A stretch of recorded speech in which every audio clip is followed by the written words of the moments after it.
Well, the U.S. government took a huge step by intervening in the collapse of Silicon Valley Bank over the weekend, announcing all customer deposits will be protected.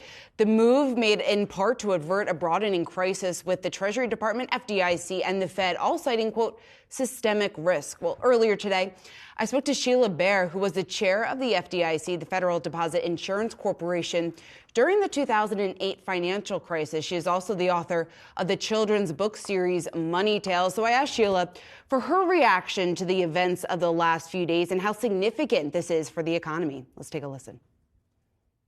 Much to my surprise, frankly, last night, the Fed and the FDIC and the Treasury Department and the president all collectively together issued a press release saying that they were going to designate both of these banks as having systemic consequences.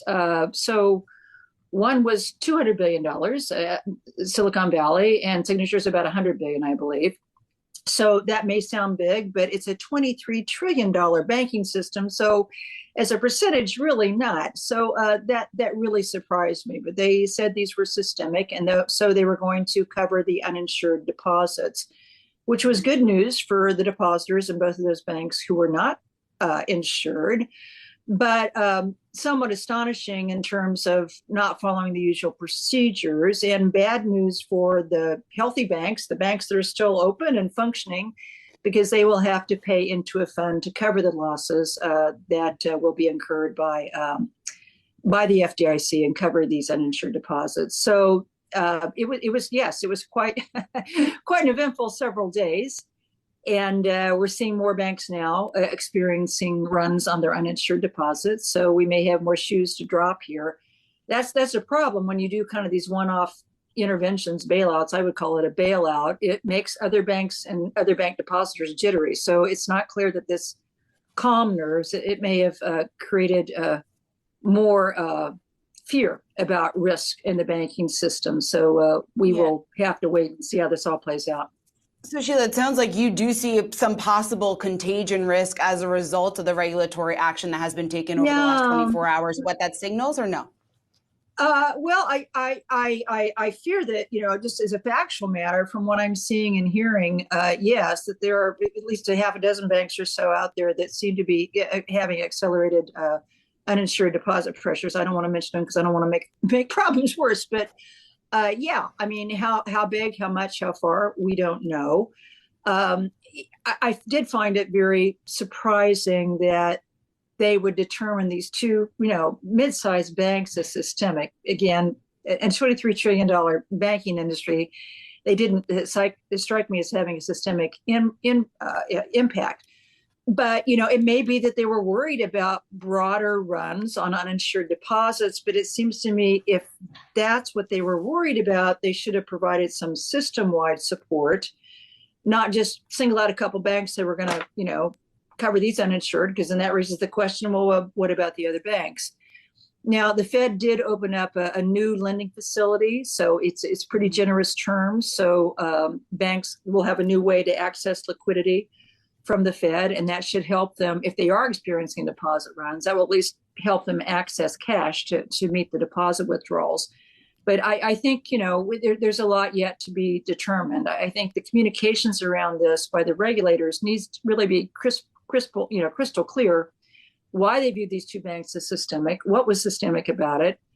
The uninsured depositors probably would have had to take that many losses. I mean, most of the private analysts are saying, maybe a 10 or 15 cent haircut for Silicon Valley.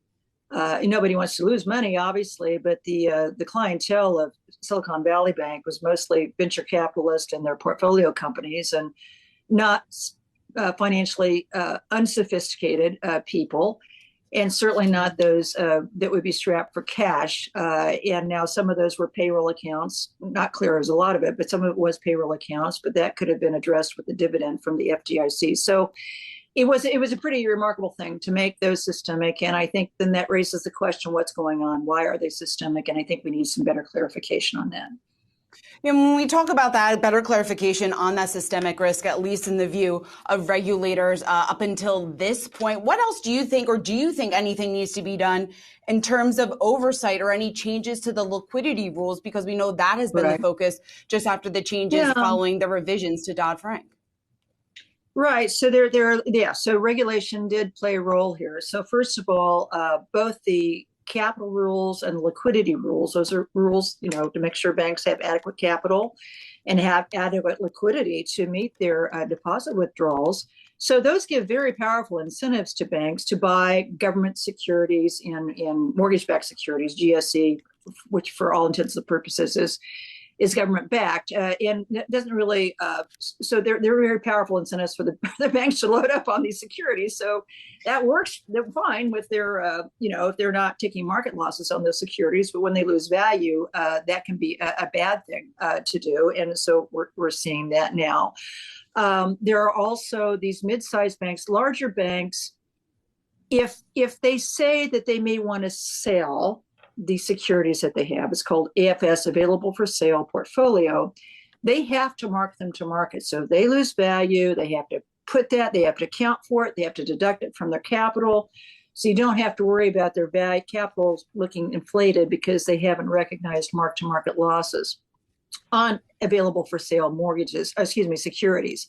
So, and actually some of the big banks have some fairly large mark-to-market losses that they have not had to recognize in their accounting because they're in hold-to-maturity portfolios. So what this says, I think, is that, first of all, the Fed needs to stress test big banks in a economically distressed scenario that involves high interest rates. All of their stress tests since 2018 have assumed that if we go into a deep recession, interest rates will go back to zero. That is simply not a realistic assumption and understates what the big banks' losses could actually be. So that they need to do that. They need to give us some confidence. These big banks are fine in this rising interest rate environment.